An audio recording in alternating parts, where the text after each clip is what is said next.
Bonjour, aujourd'hui je vous parle de la vérité au sein de la conscience collective.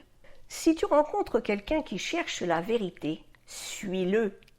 Si tu rencontres quelqu'un qui détient la vérité, fuis-le. Cette citation est d'un auteur inconnu.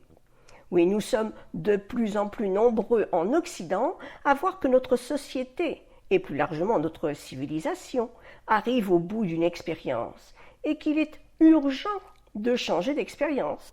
Cependant, si ce pouvait être en douceur et sans perdre nos acquis de bien-être, ce serait préférable, mais rien n'est moins certain. Alors, la conscience collective, bien qu'en phase de réveil, traîne les pieds. Et non seulement collectivement, mais aussi individuellement, car l'on entend souvent « Oh, ce n'est pas ce que je fais là, à mon petit niveau, qui va changer grand-chose au problème. » Cette pensée est normale pour une personne issue du système qui est justement remis en cause.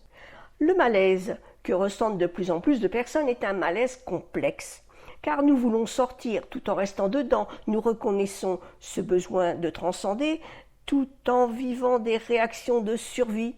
Nous avons envie d'une nouvelle et belle histoire collective, mais nous tournons en boucle dans nos histoires de souffrance personnelle.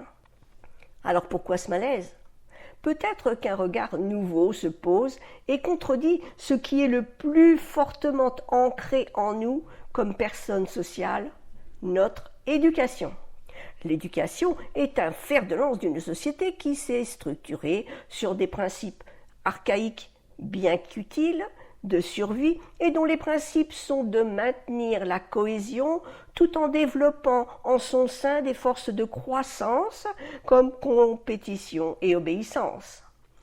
Il n'y a personne à blâmer pour cela, mais force est de constater que le projet d'un bien-être pour tous ne se reflète pas dans la félicité de chacun et chacune. Pourquoi ? Eh bien, il se pourrait qu'une conscience en nous sait que ce jeu est vicié. Les processus de vie sont complexes, mais ils nous invitent perpétuellement à plus de liberté. Une société qui se bâtit sur la notion de survie pour accroître le bien-être collectif est une société qui sème les germes de la discorde et du conflit interne, mais encore plus le germe de la déviance. Aujourd'hui, nous sommes conscients que c'est la déviance qui fait autorité, et cela se répercute dans le corps éducatif. L'idée est donc, supprimons ce fer de lance, mettons fin à l'éducation. Et si vous frémissez à cette idée, rassurez-vous, je parle ici du mot. Mais les mots ont un sens global et un sens caché.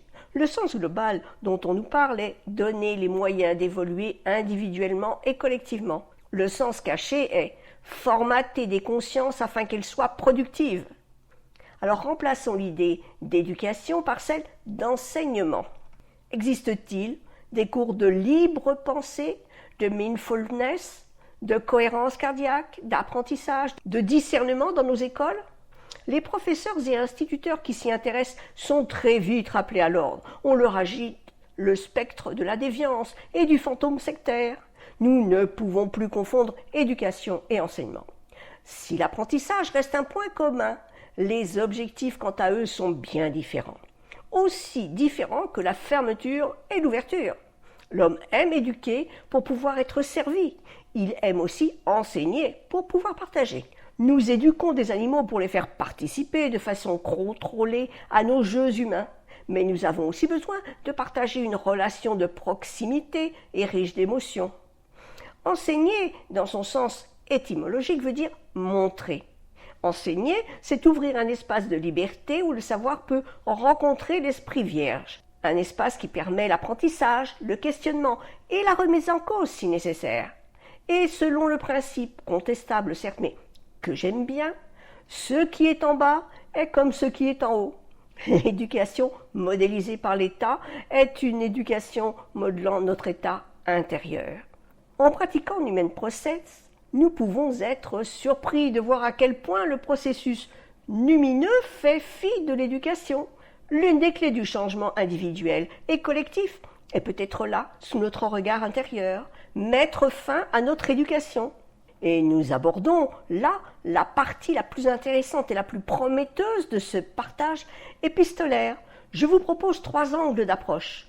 observer l'éducateur qui est en nous, éveiller et partager l'esprit vierge qui est en nous, oser enseigner qui nous choisissons d'être. Mais aujourd'hui, je vous laisse là avec votre regard sur ces mots, vos doutes et leur sens, vos idées qui émergent. On se retrouve dans un prochain podcast. À très vite.